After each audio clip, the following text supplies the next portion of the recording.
성경은 드라마라고 했습니다. 하나님의 드라마. 주연은 하나님이시고 또 보조 역할을 하는 조연으로서 우리가 그 역할을 감당하고 있습니다. 우리는 절대로 지켜보는 관객이 아닙니다. 지금 이 순간도 우리는 이런 하나님의 드라마에 우리가 직접 참여하고 있다는 사실을 잊지 말아야 하겠습니다. 그래서 특별히 우리가 요즘에 다루고 있는 생각하고 있는 이 창세기는 그 하나님의 드라마 가운데 서막입니다. 그 서막 중에서도 창세기 1장과 11장까지는요 서막 중에 서막이라 그렇게 말씀을 드릴 수가 있습니다. 그래서 우리가 이 서막의 내용을 통해서 어떤 창조의 기원을 알고자 하는 것이 아닙니다. 하나님이 의도하신 우리의 삶이 무엇인지, 우리가 왜 여기 사는지, 존재하게 되었는지 하는 것을 이 드라마의 서막을 통해서 우리가 함께 알아갈 수 있기를 축원합니다. 창세기 2장에 보면 우리가 지어진 어떻게 지어졌는지에 대해서 말씀하고 있습니다. 여호와 하나님이 땅에 흙으로 사람을 지으시고 생기를 그 코에 불어 넣으시니, 그렇습니다. 우리 인간은 흙으로 지어진 존재입니다. 그런데 흙으로만 지어진 게 아니라 거기에 하나님의 생기, 즉 하나님의 생기라 함은 하나님의 신성이 함께 만들어진, 흙과 하나님의 신성이 함께 어우러져 만들어진 존재가 바로 인간이다라고 하는 것입니다.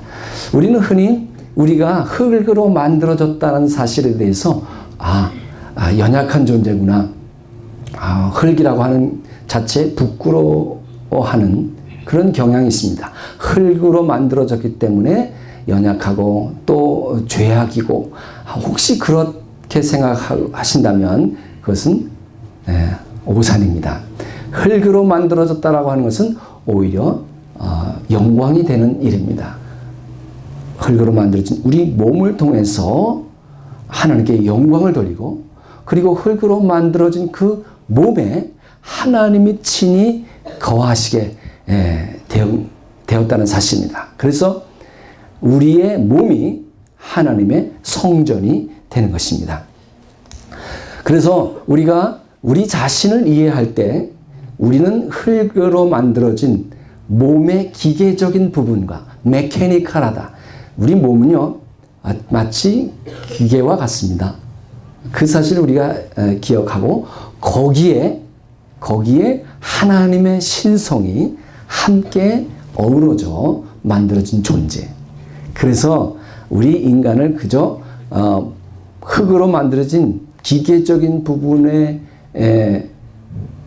그 존재로서만 생각한다면 오산이단 말이에요. 우리 인간이라고 하는 것은 도무지 그 깊이를 알 수 없는 참으로 신비한 존재가 인간이다라고 하는 것입니다.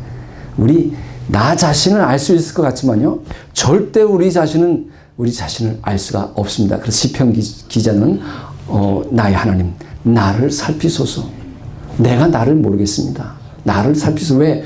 우리 인간이라는 것은 너무너무나 깊은, 알 수 없는 그런 부분이 있는 그러한 신비한 존재라고 하는 사실입니다. 그런데 하나님께서 우리 인간에게, 하나님이 사람을 만드시고, 즉 아담과 하와를 만드시고 그 사람에게 명해서 우리 창세기 2장 16절 17절 보니까 동산 각종 나무의 열매는 내가 이물에 먹되 선을 알게 하는 나무의 열매는 먹지 말라. 내가 먹는 날에는 반드시 죽으리라 하시니라. 그렇습니다. 우리는 이제 하나님께서 사람을 지으시고 그를 그 에덴에 두셨다. 그리고 에덴이 오늘 말씀대로 동산 중앙에 있는 다른 모든 실과의 나무는 먹되 동산 중앙에 있는 나무의 실과는 먹지 마라. 그렇습니다. 그래서 사람들은 결국 아담이 그 나무의 실과를 먹고 하나님께 범죄합니다. 불순종해서 그의 죄가 한 사람의 죄로 말미암아 모든 사람에게 사망이 임했고 모든 사람이 죄를 범하였느니라 그렇게 말씀하고 있습니다. 그래서 하나님이 왜 선악과를 만들어서 사람으로 범죄하게 했는가 그렇게 생각을 합니다. 우리는 항상 잘못을 하면요 어떤 나 자신에게 어떤 원인을 두는 게 아니라 다른 사람에게 원인을 두고 핑계를 대는 그런 일이 많이 있습니다. 아담이 그 열매를 따먹고 범죄했는데 그 죄가 우리에게까지 왔고 그리고 사망이 모든 사람에게 임하였다 그랬습니다. 왜 하나님은 선악과를 만들어가지고 그래서 이제는 하나님을 핑계합니다. 원래 아담은 누굴 핑계했어요? 하와를 핑계했어요.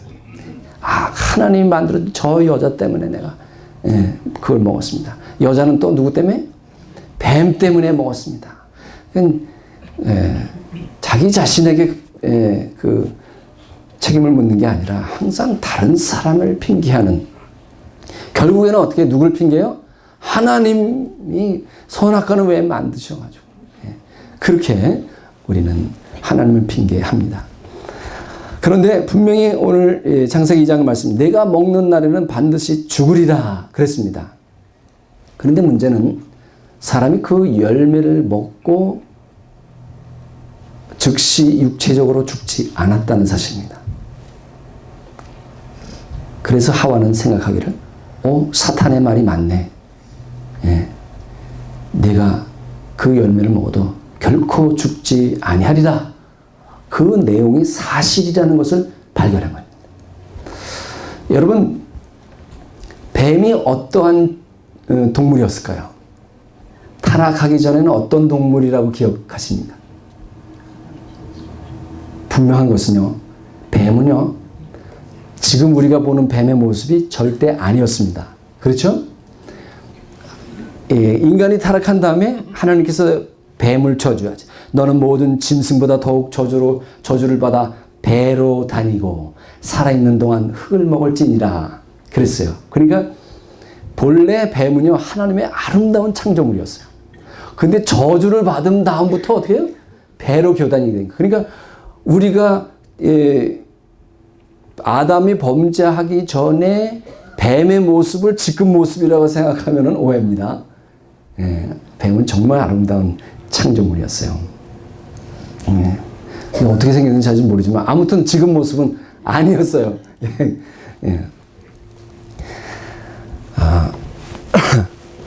그런데 성경은 오늘 뭐라고 말하고 있습니까? 뱀은 모든 동물 중에 가장 간교하더라 그렇게 말하고 있습니다. 왜 이 뱀이 즉 사탄이 뱀으로 가장해서 뱀을 통해서 하와에게 접근을 했는데 왜 그 뱀이 직접 아담에게 다가가지 않고 하와에게 왔을까? 라고 하는 것입니다.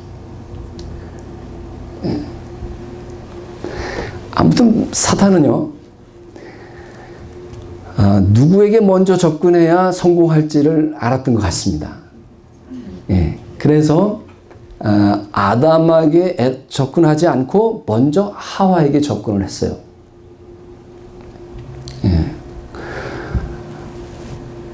그래서 하와에게 뱀이 접근을 했는데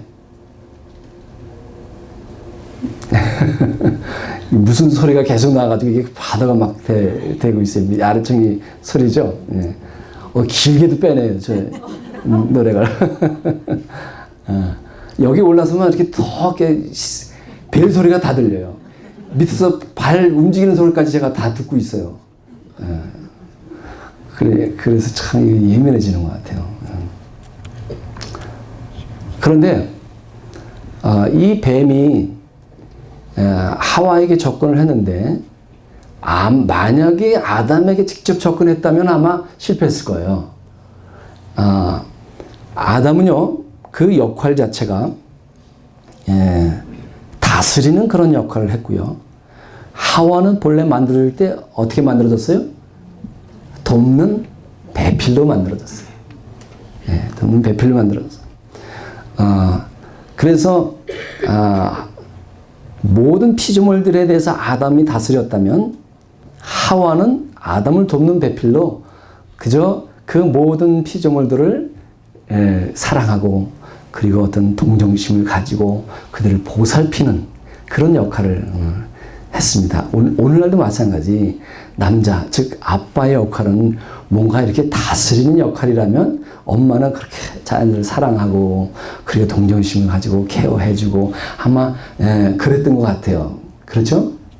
오늘 세상이 많이 바뀌어가지고 그 역할이 뒤집어지는 경우도 있지만 여러분 가정은 어떠신지 모르겠습니다.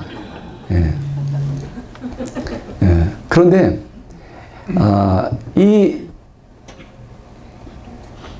아담이 그런 다스리는 역할을 하고 하와가 그런 돕는 역할로서 그렇게 다정하게 하니까 아마 뱀은 훨씬 더 하와에게 접근하는 게 수월했던 것 같습니다. 그래서 하와에게 접근해서 이제 네가 그 과실 먹어도 정령 죽지 아니하리라 그렇게 말했습니다. 남자와 여자로 만들어지고 남자는 어떤 그런 다스리는 역할을 하고 그리고 여성은 그것을 사랑하고 돌봐주고 동정심을 가지는 그런 역할은요. 그 둘이 남자와 여자가 둘이 합해졌을 때 그것이 바로 하나님의 모양이 아니라 내가 남자와 여자를 우리의 형상과 우리의 모양대로 남자와 여자를 만들고 그렇게 말씀하고 있습니다. 그러니까 하나님의 형상이라고 하는 것은 바로 하나님은 영신이 우리가 영적인 존재라고 하는 것과 하나님의 모양은 뭐냐? 이와 같이 남자의 모습과 여자의 모습이 합쳐진 것이 바로 하나님의 모양이다라고 볼 수가 있습니다. 그래서 특히 여성은 어떤 소울적인 영혼적인 그런 부분, 감성적인 부분이 많고 남자는 어떤 스피릿한 부분, 그것이 두 개 합쳐졌을 때 하나님의 모양을 드러낼 수가 있게 되는 것입니다. 아무튼 뱀이 여자에게 이르되 너희가 결코 죽지 아니하리라. 그러니까 죽음이 당장 그들에게 임하지 않았던 것입니다. 그러나 이 죽음이 서서히 그리고 비밀스럽게 모든 만물 가운데 시작이 됐다라고 하는 사실입니다. 그러니까 몸의 죽음이라고 하는 것은 시간 문제. 내가 먹는 날에는 반드시 죽으리라. 당장 그 과실을 먹고 그냥 그 자리에서 죽지는 않았지만 몸이 서서히 모든 만물 가운데 죽음이 이제 시작이 됐다라고 하는 것입니다. 어떤 한 사람 아담의 죽음이 아니라 모든 인류의 죽음이 시작되는 순간인 겁니다. 그래서 여기서 사망이 탄생을 하게 된 것입니다. 이제 우리는 죽음이라는 게 언제 시작이 됐구나. 어떻게 돼서 이 사망이 탄생하게 됐구나 하는 것을 우리가 알 수가 있습니다. 오늘도 마찬가지입니다. 우리가 하나님의 법을 어기면 큰 악행을 저질렀을 때 정말 나에게 무슨 하나님이 큰 벌을 주시는 건 아닌가? 죽음과 같은 그런 무서운 일을 당하지 않겠는가? 라고 생각하고 두려워했는데 그 죄를 지었는데도 멀쩡하게 살아있는 거예요. 괜찮네. 죄를 지어도 괜찮네. 멀쩡하게 살아있고요. 오히려 정반대의 일이 발생하게 되는 겁니다. 별 탈 없이 지나갈 뿐만 아니라 오히려 죄를 짓고 난데도 그냥 마음이 더 넓어지는 것 같고 어떤 악행에 대해서 더 관용하게 되면서 대범해지는 걸 느끼는 거예요. 그래서 괜찮네. 죄 져도 당장 죽음이 오는 것도 아니고 대가닥 무슨 큰 무서운 일이 생기는 것도 아니고 그러나 무슨 일이 발생하는 거 아니야? 실제로는 우리가 죄를 질 때마다 우리가 선을 행할 능력이 우리에게서 사라져간다는 사실입니다. 다시는 선을 행할 능력이 없어지게 된다라고 하는 것입니다. 22절 3장 22절에 이렇게 말씀합니다. 하나님께서 보라 이 사람이 선악을 아는 일에 우리 중 하나같이 되었으니, 우리가 인간이 이제 사람이 하나같이 되었다는 겁니다. 아담이 그 선악과를 따먹고, 본래는 하와가 먼저 그 미혹을 받아서 따먹고 남편에게도 주었는데, 성경을 보면 절대로 하와가 범죄했다 그러지 않아요. 하와는 미혹을 당한 것이고 유혹을 당한 것이고, 범죄는 누가 했느냐? 아담이 했다는 거예요. 왜 그럴까? 예. 아담은요, 자기가 무슨 일을 행하는지 다 알고 그 과실을 먹었어요. 예. 그래서 아담이 범죄했다 그렇게 말씀하고 있는 것입니다.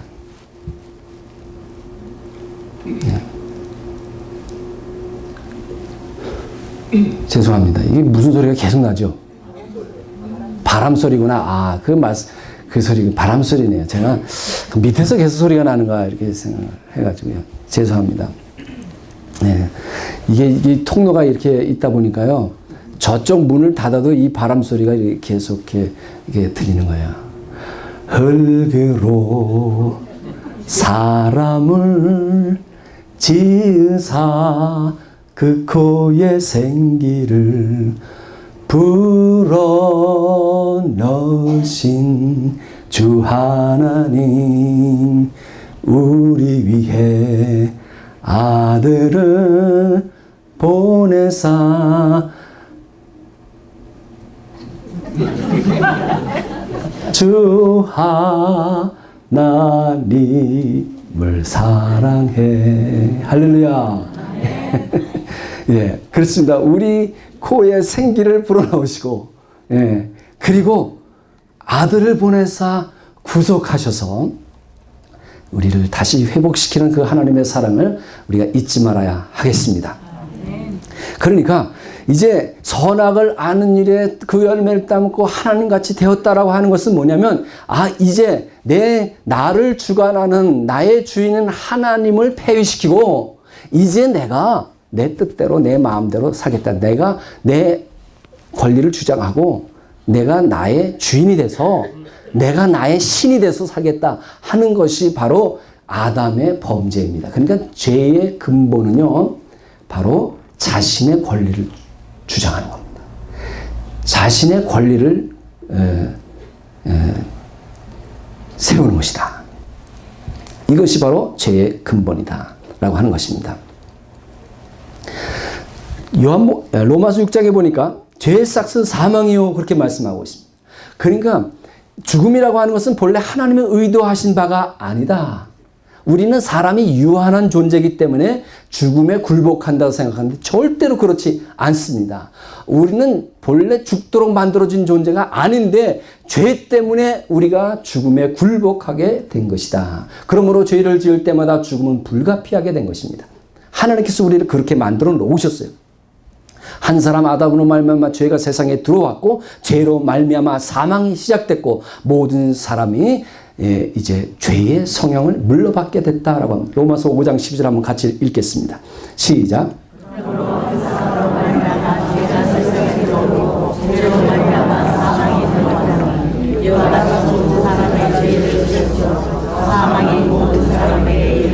그래서 모든 사람이 죄를 지었다라고 하는 것은요, 죄라고 하는 것은 어떤 악한 행위를 의미하기보다 여기서의 죄는요, 성향을 말합니다. 그런 성향을 죄로, 우리의 성향이 있는데 그 성향에 죄가 들어와서 죄로 물이 들어버린 죄의 성향이 되었다라고 하는 것입니다.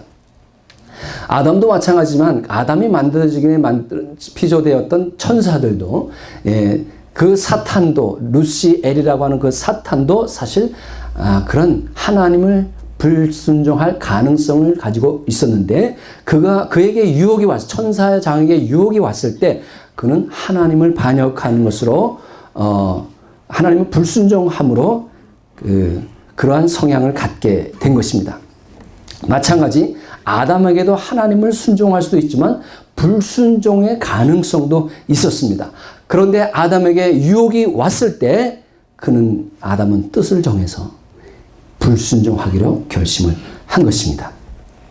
그래서 그 하나님을 불순종하는 즉시 그 죄의 성향이 그를 다스리게 됐고, 그 죄의 성향은 계속 유전 성향이 돼서 모든 인류에게 유전으로 내려가게 된 것입니다. 유전 형질이 돼버린 것입니다. 그러면 이 죄의 성향이라는 게 뭐냐? 하나님이 나를 다스리는 것에 대해서 대항하는 것입니다. 그러니까 이 성향이 나에게 있는 한 유혹이 올 때에 그 유혹이 그 사람 안에서 어떤 죄의 습성을 찾게 되는 것입니다. 이게 무슨 뜻이냐면요. 죄의 성향, 유전 형질이 돼서 모든 인류에게 부모를 통해서 내려갑니다.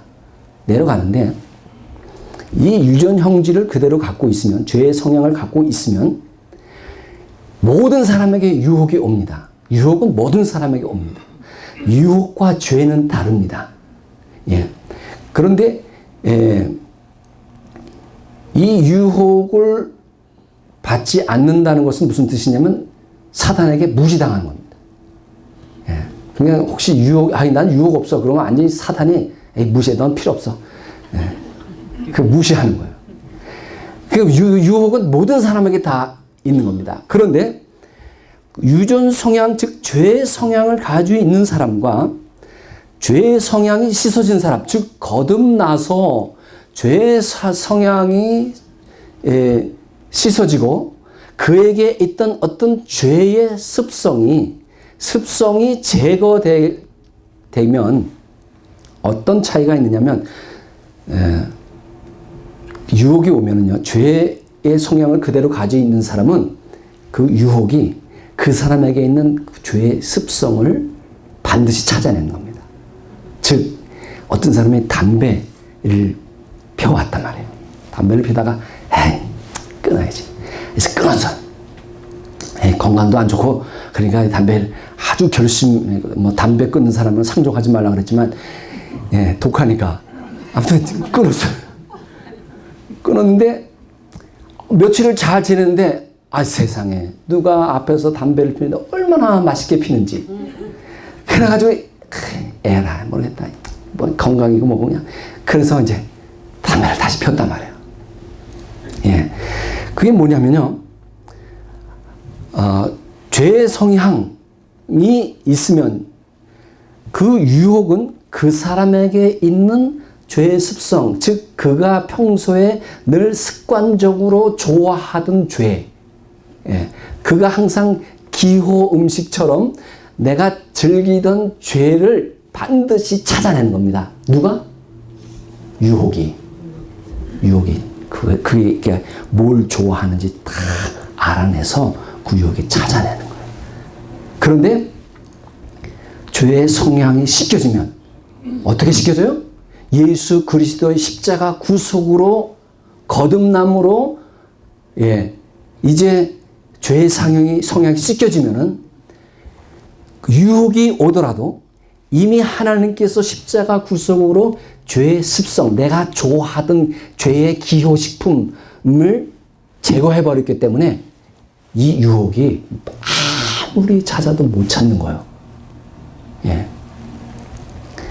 그렇지만 여전히 이 사람은 불순종과 죄악의 가능성이 있을까요? 없을까요? 이 거듭난 사람, 즉 죄의 성향에 씻겨졌는 사람, 죄를 지을 수 있을까요? 죄를 지을 수 없을까요? 그렇게 여러 번 얘기해도 잘 이해가 안 되시나요? 여전히 우리가 거듭나서 죄의 성향이 씻김을 받았다 할지라도 우리는 불순종의 가능성이 있습니다. 죄악을 저지를 가능성이 있습니다. 만약에 우리가 아예 불순종의 가능성이 제거되었다면, 죄악을 저지를 수 없게 되었다면 우리의 순종이 가치가 있을까요? 그건 로봇이죠. 그렇죠? 아예 불순종의 가능성이 없어졌다면, 거듭나서, 그것은 뭐 이제는 뭐 그냥 순종이 가치가 없었게 된 거죠. 예. 그래서 이제 그 유혹이 오더라도 더 이상 내 안에서 그런 죄의 기호, 습성을 찾을 수가 없기 때문에 내가 그 불순종을 선택하지 않는 한, 내가 죄악을 선택하지 않는 한 우리는 유혹을 이겨낼 수가 있다라고 하는 것입니다. 그러나 죄의 성향이 있게 되면요, 그 유혹은 반드시 그 사람에게 있는 죄의 습성, 죄를 습관적으로 졌던 거, 좋아하던 죄, 그것을 찾아내기 위해서 그 유혹을 떨쳐볼 수가 없다라고 하는 사실입니다. 그래서 우리는 이런 불순종의 세력과 싸워 이길 수가 있는 것입니다. 우리가 선택해서 죄를 질 수도 있지, 불순종할 수도 있지만 우리는 이 불순종의 세력과 싸워서 이길 수 있도록 우리에게 있는 그러한 죄의 습성을 제거해 버리시고 성령을 우리 안에 넣어주시고 하나님의 아들의 생명이 우리 안에 들어왔기 때문에 우리는 항상 순종을 선택할 수 있고 죄를 거절할 수가 있게 되는 것입니다. 그래서 성경은 우리를 사랑하시는 이로 말미암아 넉넉히 이기느니라 그렇게 말씀하고 있는 것입니다. 그래서 야고보서는요, 그 유혹의 자연스러운 과정을 말해주고 있는데 한번 같이 읽어보겠습니다. 야고보서 1장 시작. 오직 각 사람이 시험을 받는 것은 자기 욕심에 끌려 미혹됨이니 욕심이 잉태한 즉 죄를 낳고 죄가 장성한 즉 사망을 낳느니라. 각 사람이 시험을 받는 것은 자기 욕심에 끌려 미혹됐다. 그렇습니다. 욕심이라고 하는 것은 어떤 정욕을 말합니다. 이 정욕이라고 하는 것은 내가 당장 그것을 가져야 해 라고 하는 그런 정신입니다. 그래서 이 유혹에 한번 우리가 굴복하게 되면 그때부터 우리의 욕심은 바로 나의 신이 되어버리는 것입니다. 예수님께서 광야에서 유혹을 받으셨습니다. 그래서 그 유혹을 물리치셨는데, 물리치고 나니까 예수님께서 광야에서 40일 동안 금식하시면서 사단의 유혹을 받으셨는데, 그 물리치고 나니까 성경 뭐라고 기록하고 있는 거 하니 마귀는 떠나가고 천사들이 나와서 수종들더라 그랬습니다. 우리도 이런 유혹을 이겨낼 때 어떤 일이 생기느냐? 정말 하나님과 매우 친밀한 관계를 갖게 되는 것입니다. 그런데 그 유혹을 받아들이면 어떻게 되냐? 그래서 내가 불순종을 선택하고 죄악을 선택하게 되면 당장 제 까닥 죽으면 얼마나 좋겠어요. 이야, 정말 무섭구나. 죄를 못 지켰구나. 불순종할 수 없구나. 그랬는데 멀쩡하거든요.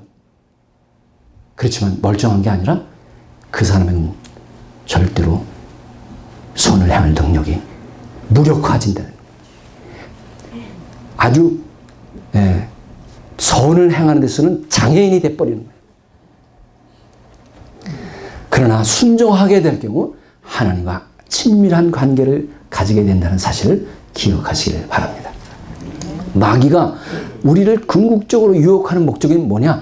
우리로 하여금 한 잘못된 악한 행동에 빠지게 하려는 것이 목적이 아니라, 마귀가 우리를 유혹하는 것은 우리가 나쁜 행동, 악한 불순종에 빠지려게 하는 것이 아니라, 마귀는요, 우리를 유혹하는 이유는 거듭난 우리들에게 있는 하나님의 생명, 내 안에 있는 하나님의 생명이 무력화되고, 그 가치대로 활동하지 못하도록 만드는 것이 바로 사단의 유혹이다라고 하는 것입니다. 그래서 우리가 그 유혹에 빠지게 되면 이제 자신의 권리를 주장하게 되는 것이고, 내가 나의 주인이다.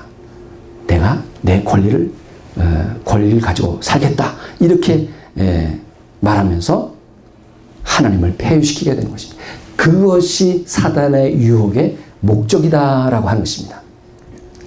그러나 우리가 꼭 알아야 할 것은 우리에게 오는 이런 수많은 유혹들도 결코 우리가 감당 못할 유혹은 없다라고 하는 것입니다. 그래서 고린도전서 10장 13절에 사람이 감당할 시험 밖에는 너희가 당한 것이 없나니 오직 하나님이 미쁘사 너희가 감당하지 못할 시험을 당함을 허락지 아니하시고 시험 당할 즈음에 또한 피할 길을 내사 너희로 능히 감당하게 하시느니라. 그렇습니다. 하나님은 우리에게 유혹 자체를 막아주시지는 않습니다. 그러나 그 유혹에서 우리를 건져주시는 분이시다. 예수님께서 광야에서 성령에 이끌려 시험을 받으신 것처럼 우리가 거듭난 성도의 삶을 살게 되면은요, 하나님께서 우리에게서 손을 떼시는 때가 있습니다. 예. 하나님이 예수님께 손을 떼셨어요. 어디서? 광야에서 유혹받으실 때. 그것처럼 우리도 이제 거듭난 성도의 삶을 살 때 하나님의 아예 우리에게 손을 떼실 때가 있습니다. 왜 그럴까요? 하나님은요, 이제 우리 안에 계신 그가, 우리 안에 계신 예수 그리스도가 세상에 있는 이보다 훨씬 더 크다는 사실을 분명히 아시기 때문에 우리에게 손을 떼시더라도 우리 안에 있는 그분으로 말미암아 우리가 넉넉히 이길 수가 있게 되는 것입니다. 그래서 하나님은 우리에게서 이렇게 손을 떼실 때가 있습니다. 주님을 대적하는 자보다 우리 안에 계신 이가 훨씬 크다는 사실을 잊지 말아야 하는 것입니다. 말씀드린 대로 유혹은 죄가 아닙니다. 우리는 사람에게 유혹을 받을 수밖에 없습니다. 유혹받지 않는다는 것은 사람이 아니요, 우리가 무시당하고 있다는 것입니다. 우리는 유혹을 통해서 우리의 성품을 주님의 성품으로 만들어가게 되는 것입니다. 우리가 기억할 것은 이 에덴의 유혹이 인간에게 사망의 시작을 가져왔습니다. 한 사람으로 말미암아 죄가 세상에 들어오고 죄로 말미암아 사망이 들어왔나니, 그래서 모든 사람이 죄의 성향을 물려받게 됐습니다. 그런데 하나님의 사랑은 예수 그리스도 십자가로 말미암아 구속하시고, 즉 죄의 성향, 죄의 유전 형질로부터 우리를 구원하신 것입니다. 내게 있는 죄의 습성을 제거해 버렸습니다. 이제 우리가 죄를 지을 수 있는 가능성은 있지만 우리는 그 죄를 이길 수 있는, 넉넉히 이길 수 있는 힘도 주어졌다라고 하는 사실입니다. 이 사실을 기억하시고 이제 아담에게 유혹했던 그 유혹이, 그러나 아담은 실패하고 불순종해서 범죄해서 하나님의 생명이 그들에게 떠났습니다. 그런데 하나님께서는 결코 우리 인간을 포기하지 아니하시고 예수 그리스도를 이 땅에 보내주시고 우리의 인간의 모습으로 보내주셔서 그는 또한 인간의 몸속에, 마리아의 몸속에 들어오셔서 그리고 사람의 몸을 입으시고 그는 자라가셨습니다. 그런데 그는 결코 하나님께 불순종하지 않았습니다. 이제 십자가 구속으로 말미암아 하나님의 생명이 또다시 우리 속에 들어온 것입니다. 아담에게 하나님의 생명이 있었던 것처럼 우리에게 하나님의 생명이 들어와 있는 거예요. 아멘. 이제 이 생명이 가치 있게 활동하기 위해서 우리는 하나님께 순종해야 하는 것입니다. 그리고 이제 다시는 이 생명이 나에게서 떠나지 않도록 해야 하는 것입니다. 어떻게? 유혹을 물리치고 순종함으로 말미암아. 그런데 세상에 있는 이보다 우리 안에 계신 이가 훨씬 크다는 사실을 잊지 말아야 하겠습니다. 기도하겠습니다.